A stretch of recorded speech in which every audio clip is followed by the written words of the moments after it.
Komið sæl og velkomin heim í stofu, ég heiti Bryndís Svavarsdóttir. Í dag, 2. júlí, er 4. sunnudagur eftir þrenningarhátíð. Þema dagsins er samfélag syndaranna.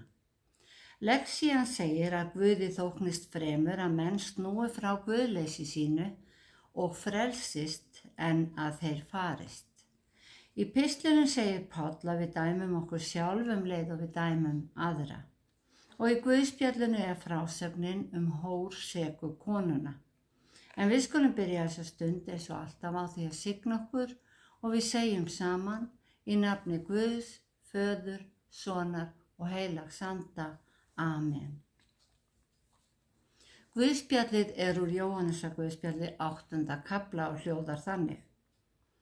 Snemma morguns kom hann aftur í helgidóminn og allt fólkið kom til hans, en hann settist og tók að kenna því.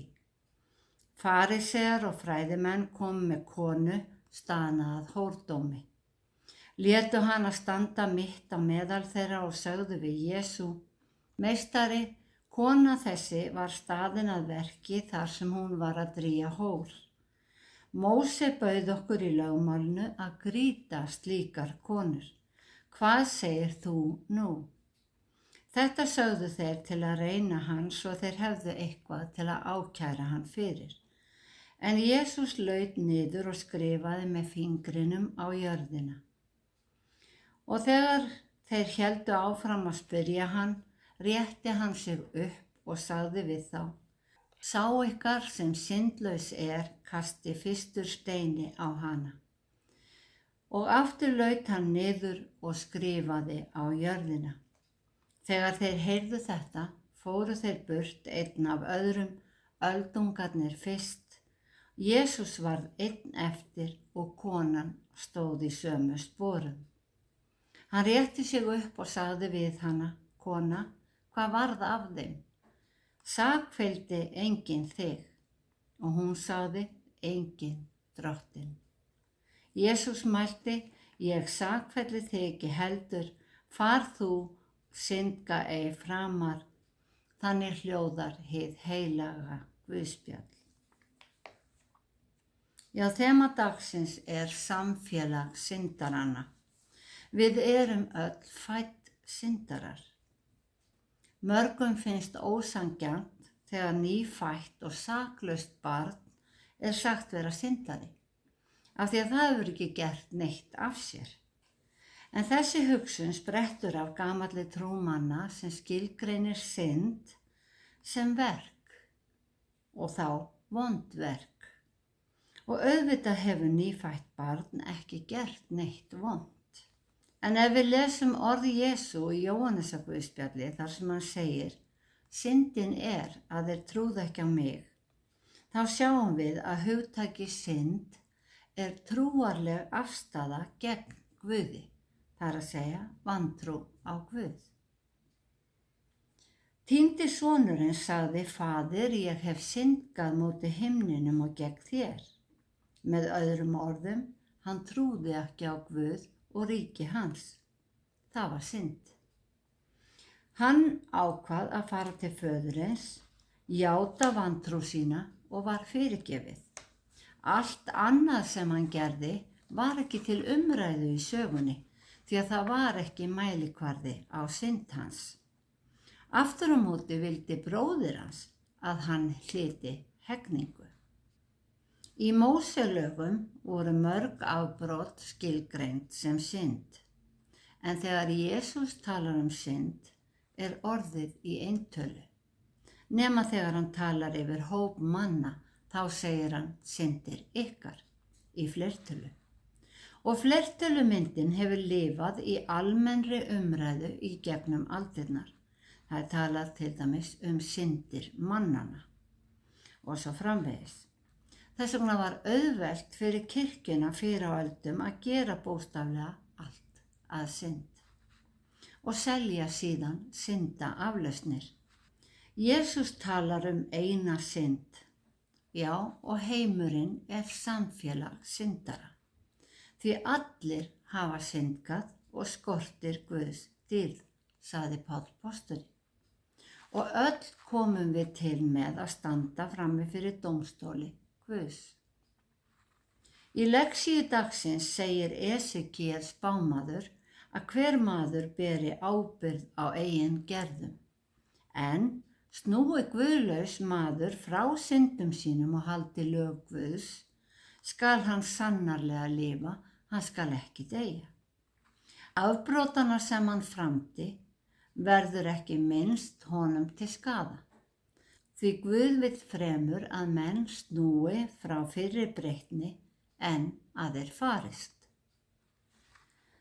Þegar við höfum tekið við Jesú, sem einnig Guð, þá fyrirgefur hann okkur fyrir vantrú. Hann fyrirgefur hverjum og einum sína synd. Þess vegna ætti hverjum manni að létta að vita að þegar við stöndum fyrir framan Guð á efsta degi, þá verðum við ekki dæmd fyrir veraldleg mistök eða misgáfulegar gjörðir, heldur hvort við höfum trúna á Guð í hjartanu. Þetta staðfesta orð Jesú í Jóhannesarguðspjalli, en þar segir hann, sá sem trúir á son Guðs dæmist ekki. Sá sem trúir ekki þegar dæmdur því hann hefur ekki trúað á nafn sonarins eina. En snúum okkur að guðspjalli dagsins. Á tímum Jesú dæmdi lögmál Móse í öllum málum gyðinga. Margs konar afbrot voru synd og lögmálið hafði harðar refsingar. Í guðspjallinu reyna farisegar og fræðimenn að leggja snöru fyrir Jesú þeir koma með hórseka konu til hans. Vafalaust var hún sek, en það augljóst að þeir voru að reyna Jesú því þeir komu aðeins með konuna, því Móselögin kváðu að bæði maðurinn og konan skyldu grýtt til dauða. Fariseana sár vantaði eitthvað til þess að ákæra Jesú og snaran fólst í því að lögmálið kom frá Guði og því bar að framfylgja. Og þeir vonuðust til þess að Jesús myndi andmæla. Ef Jesús myndi sýkna konuna bryti hann gegn lögmálinu og ef hann sakfelldi hana bryti hann gegn eigin boðskap fyrirgefningu, náungakærleik og miskunnsemi. Jesús beygir sig niður, enginn veit hvað hann skrifa á jörðina. Hann reis upp og sagði, sá ykkar sem syndlaus kasti fyrstu steini á hana. Síðan hélt hann áfram að skrifa. Þessi orð urðu til þess að mennirnir sem ákærðu konuna hurfu burt hver af öðrum. Með þessum orðum sagði Jesús í raun og veru, já, þið skuluð framfylgja lögum Guðs og grýta konuna, en eru þið sjálfir saklausir?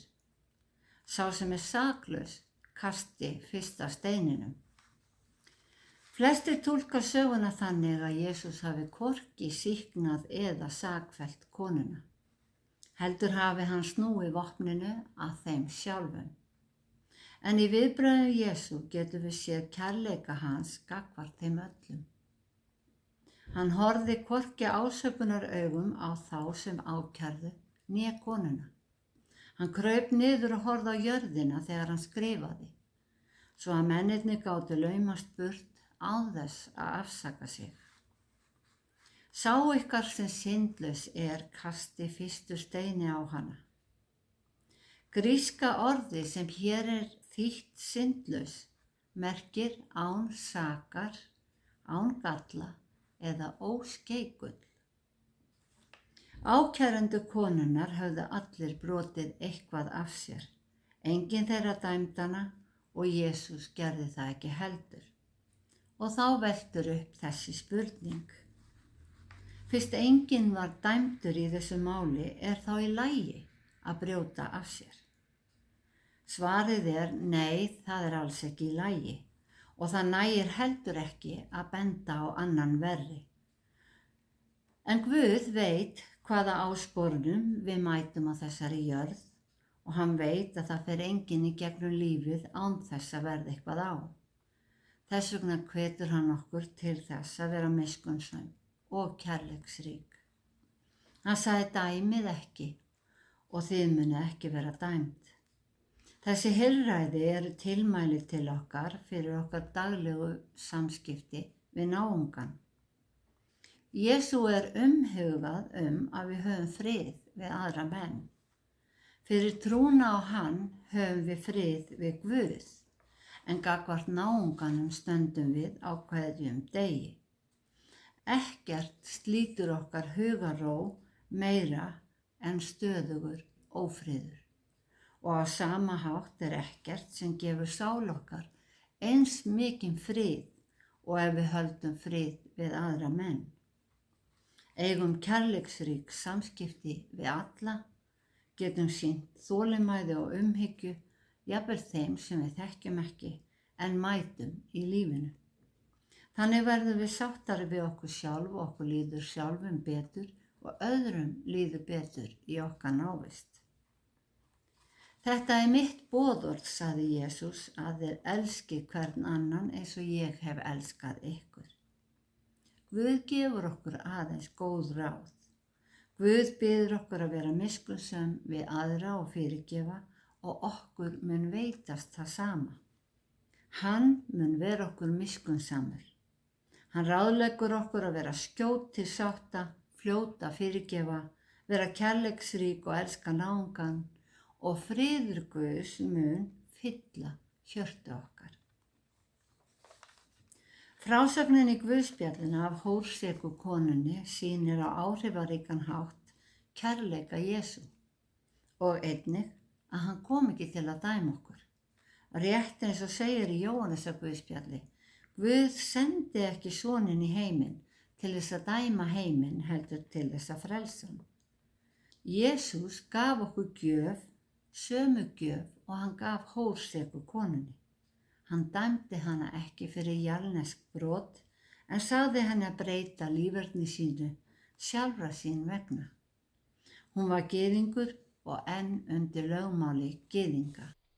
Með dauða Jesú var þetta lögmál og boðorðin með skipunum þess afmáð, skrifaði Páll í Efesusbréfinu. Hann sagði af náð erum við hólpin fyrir trú. Það er ekki okkur að þakka, það er gjöf Guðs. Við dauða Jesú varð lögmál Guðs andlegt eins og hann orðar það í Rómverjabréfinu.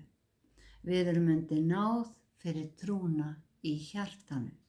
En eins og ég sagði í upphafi þá erum við öll fædd syndarar og við lifum í heimi vantrúar því aðeins lítill hluti heimsins er kristinn.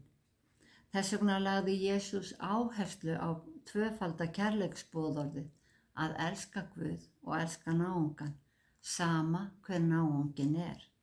Sýna öllum nærgætni, virðingu og kærleika. En það er alls ekki alltaf auðvelt.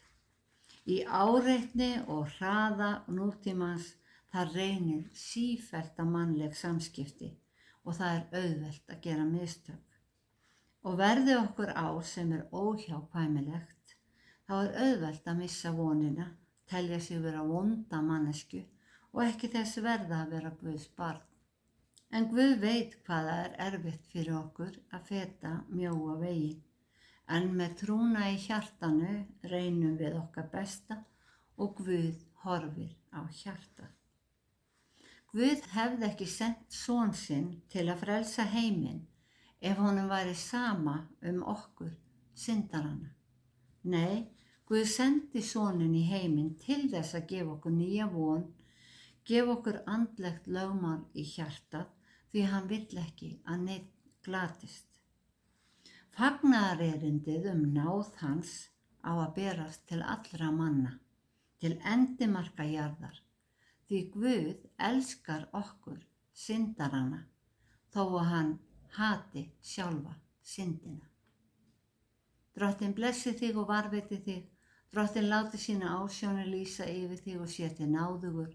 Drottinn upplyfti sínu augliti yfir þig og gefi þig frið. Í Jesú nafni. Amen.